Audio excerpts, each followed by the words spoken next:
Hey everybody, and happy Saturday morning. Just here to throw a quick and dirty DX5 Rugged video at you. I just picked up this radio yesterday from Ideal Hobbies in Barrie. This is the newest offering from Spektrum for surface radios. This is actually a true 5-channel radio. Some of the other radios in the DX series, they give you a 5-channel radio, but they only give you a 4-channel receiver, which to me doesn't make a lot of sense, but it is what it is. You need to go up to the more expensive. I think it's the 5C, which is I think about 199 bucks. And they give you a 5-channel receiver with that because that's the one that's also AVC capable. Now this comes with a proper 5-channel receiver. You can see here the receiver is tiny, and this is one of their part of their new line of receivers. This sucker weighs in, I think it's just over 1.25 inches long and about 3/4 of an inch wide. Now it gives you 5 channels, but if you're using an external or a secondary battery to power your receiver, you can see you're going to lose one of your auxiliary channels to the battery. I don't do that. I run without having to have an extra battery, but that's one thing to keep in mind if you're going to be doing that. Now, as far as the radio goes itself, now I'm coming out of a DX3R. This warhorse has definitely seen its day.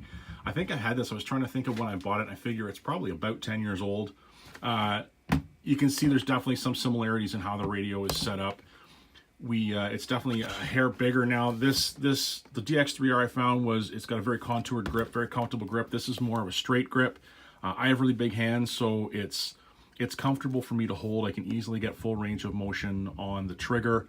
One feature, you can tell that this radio has definitely been targeted at the crawling crowd simply because of some of the features. One of the big features they touted in the initial promotional video was that it is water resistant.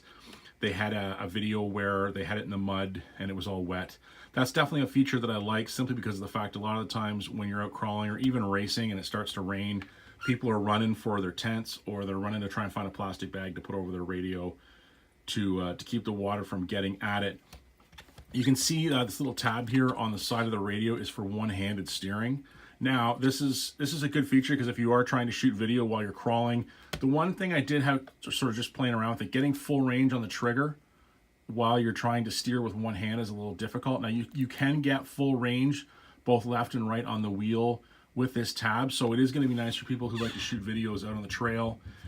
This D-ring that they have here is going to be convenient. I'm not 100% convinced on how secure that is. I don't want to give it too hard of a tug because I don't want to rip it out, but I'm wondering what exactly is holding it in there. Now you can see on the front there's a stabilizer or some kind of brace that's going between the top of the battery box and comes up to the bottom of the radio. This is secured by a nut and bolt here. I can already see people's wheels turning about modifications for that. I'm going to have to sit down with Tinkercad next week, maybe come up with some type of manner of mount for a phone or a GoPro that you could attach here without having to do anything invasive to the radio or take it apart. There's definitely room for some creativity there. You can see these channel switches are spread out over just outside the wheel. The wheel sits a little further away than what I'm accustomed to from the side of the radio, but I think that's going to be just take some getting used to. A couple things I don't like about it. The screen is smaller. If you go to the 3S, or excuse me, the DX3R, if I turn you can see that the screen on that one is considerably bigger. I don't know why they would have went to a smaller screen because you can see there's definitely a noticeable huge bezel around the outside of the screen here, and it would have been nicer to see them leave that big screen. On the back here they have their interface for the screen for the features of the radio. This is coming from my older radio, which has the wheel, which I like, but the only thing I didn't like about that is you have dust in there. Now, as I said, the one thing they're advertising is the fact that this is water resistant, which is likely why they did it this way. I'm not in love with the interface. It's a slide interface for moving through the features, it's touchy. It's going to take some getting used to. I'm not going to sort of pass judgment on it too hard right yet. It's something I'm going to have to look at. On the back of the radio, you have a small compartment. You can pop this open. I already have a box wrench that I put in there. It allows you to store some small parts and such, bits and pieces, maybe a screwdriver, so you've got it on the radio instead of having to carry it in your pocket, which is a nice touch. It's not very deep compartment, so I'm not 100% sure what you'll be able to fit in there. I'm optimistic about this radio. I'm about to do a rebuild on my Wraith, and this radio is going to be going into the truck to control some lights. I have some auxiliary lights I want to work on as well. I've got my winch control. I like the look of it. I'm optimistic.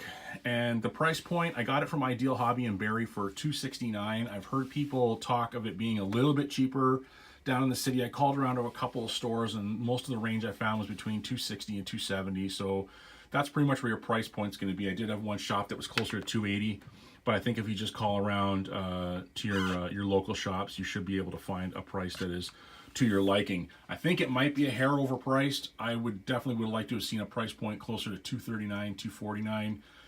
Just because some of the extra features are nice. The fact, the water resistance, and some of the features that are aimed specifically at the crawling community, I think are a nice touch, but I do think the radio is a hair overpriced. Whether we see it come down or not will remain to be seen.